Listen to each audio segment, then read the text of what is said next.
This is Optimal Finance Daily, episode 2047. Working Less is Worth Every Penny by Leif of Physician.com. And I'm your host and personal finance enthusiast, Diana Merriam. Let's jump right into our next post as we optimize your life. Working Less is Worth Every Penny by Leif of Physician.com. Work hard. Save every penny you can. Hustle now so you can escape the rat race and relax later.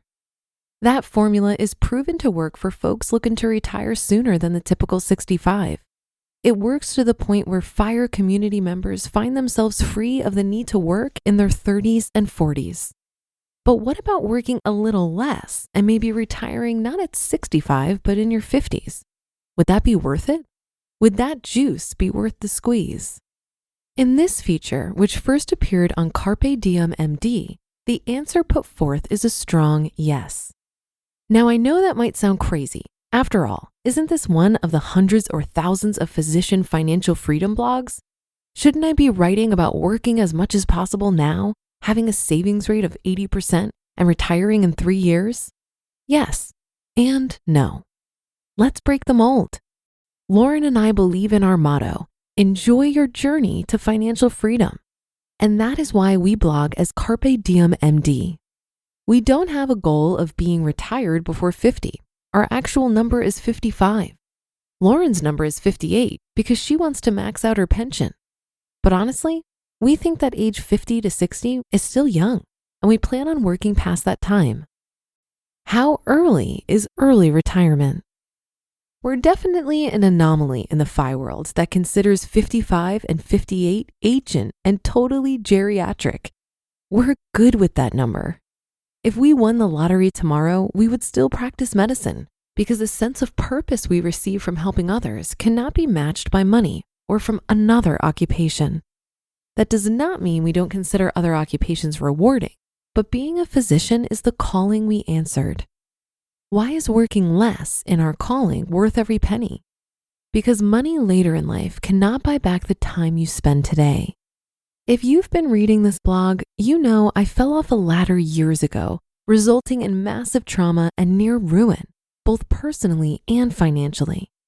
That experience has changed our perspective on investing and our approach to life.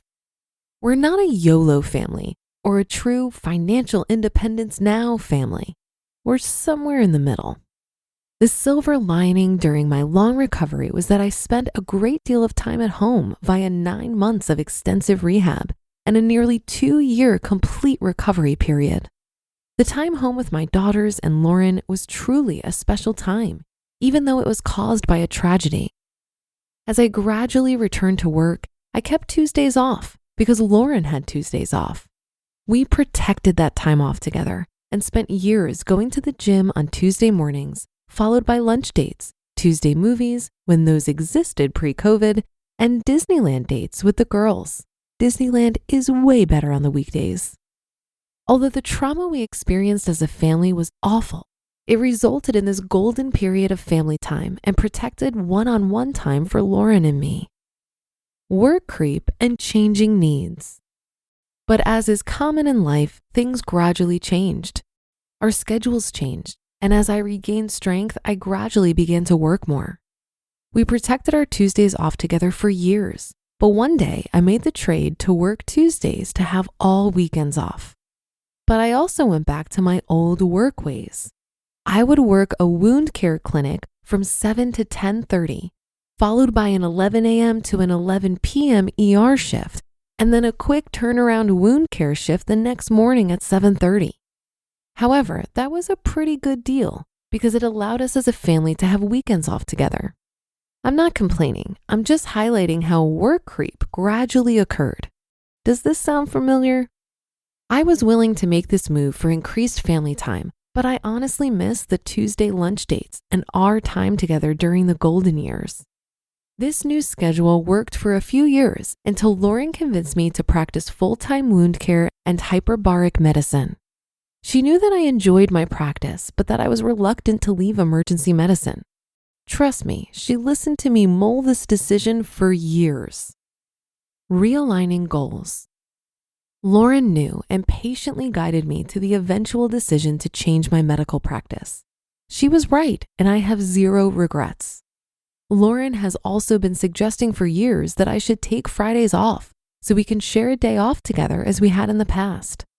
She again has patiently addressed my fears and limiting beliefs about finances, especially my concern about giving up a clinic day after it took years to build up. Wound care is not like emergency medicine. In emergency medicine, you can pick up extra shifts, but wound care is a small field and building a clinic can take time. But the reality is that we can afford to take this time off and maintain our savings rate. At our current savings rate, we'll be able to easily retire at 55. So the question we needed to ask was whether we wanted to work more now to retire earlier or enjoy our time now and retire at 55. Even if once we reached 55, we decided to keep working for non-financial reasons. We went with Fridays off. Our daughters are 8 and 9, and we would rather spend our time with them now while we can hike, snowboard, swim, bike ride, and play games. This decision is based on our current income. We have not increased an additional income stream, and we don't plan on retiring from medicine into the full-time financial blogging world. We're making this move based off of our current medical income. The decrease in work may reduce the amount that we can invest yearly into real estate, but we will continue to invest. Our plan is to continue to actively invest in short-term rentals with some long-term rental properties in the mix, while still fully funding our retirement accounts. Each additional property will decrease our time frame to financial freedom. It just might take a little longer. We're more than okay with that plan. Work less. This is not our first time implementing the work less strategy, and it's been great every time. The first time was when I took Tuesdays off with Lauren, and it was one of the greatest periods of my life. The second time was taking weekends off and going full-time wound care. It was worth every penny. The third time is right now. Lauren has Fridays off, and I'm going to join her. Looking forward to this next stage of our lives. You just listened to the post titled, "Working Less is Worth Every Penny" by Leif of PhysicianOnFire.com. While I'm not yet financially independent, I'm financially secure enough where I'm not desperate for a full-time job, and I retired from my corporate career.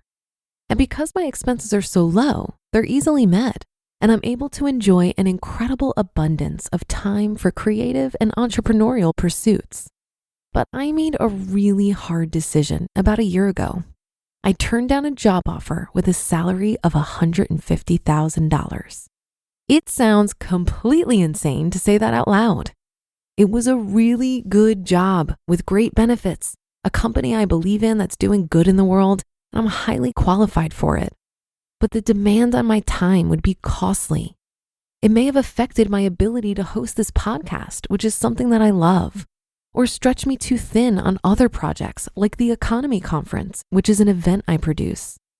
The reality is, since I left my corporate job almost 2 years ago, I've had a $100,000 decrease in my income, and it has had absolutely no effect on my quality of life.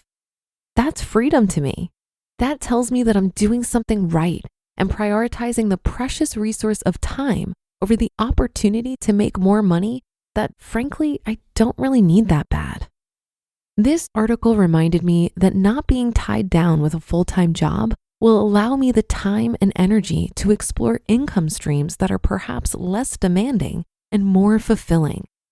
It's a scary choice that I made last year because there's still a lot of uncertainty on where my future income will come from. But I'm really trying to embrace that uncertainty with a level of trust in myself and recognizing that I can't possibly anticipate today the opportunities that will present themselves tomorrow. There will always be more opportunities to make money in the future. But I think one day I'll look back on this incredible time of exploration and be glad that I bet on myself. And that's a wrap for another Thursday show. Have a great rest of your day, and I'll be back tomorrow as usual, where your optimal life awaits.